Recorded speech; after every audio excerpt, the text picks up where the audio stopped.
I went to a benefit last night with two of our friends, amazingly talented musicians, performed at, right?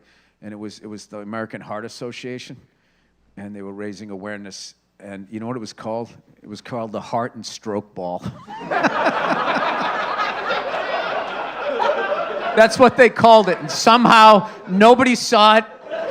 And they're up there performing, and there's a fucking sign right to the right that says Heart and Stroke Ball. And I'm like 2 years old, so I'm sitting there, stroke ball. And I took a gummy. So, and there's this woman up there. She's talking about this horrible journey of like her kid was born with half a heart, happy ending. Like the kid, like, survived because the American Heart Association, so it was an American thing, but it just kept going. Every time you thought she had the last operation, there was another operation, and it just kept getting sadder and sadder. Like what was that fucking movie with the big chick there? You know? Precious. Right? It just kept, you know, when it just gets so fucking sad, you just are staring at the table like, oh my God, this is so fucking sad.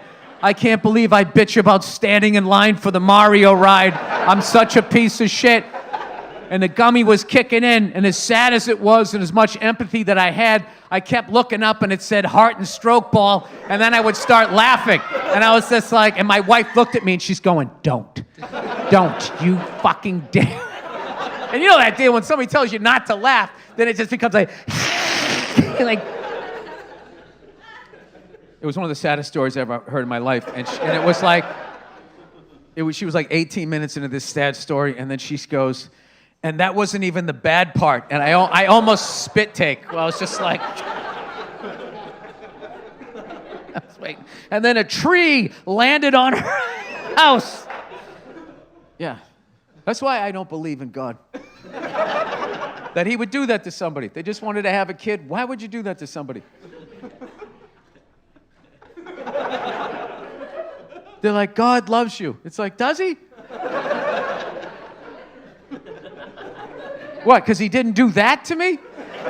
But why did he do that to that person? They're probably a better person than I am. Well, you know, God works in mysterious... Don't give me that fucking bullshit! No, you don't have an answer. Well, you know what it is. God sometimes has somebody born with half a heart so their parents can go... They're supposed to experience joy of having a kid, and then they have that fucking thing happen to them, and then they're trying to tell the story, right? And you want to be empathetic for them, and then some fucking asshole writes Heart and Stroke Ball and fucking leaves it right next to him. And God also made that person. He made all those people that sat in that room and looked at that fucking sign and went like, yeah, that looks good. Let's have that up there. Trolling her the entire fucking time. It was unbelievable. One of the, like, the fact that the strength that it took that woman and that kid to go through all of that shit, and they didn't deserve that sign.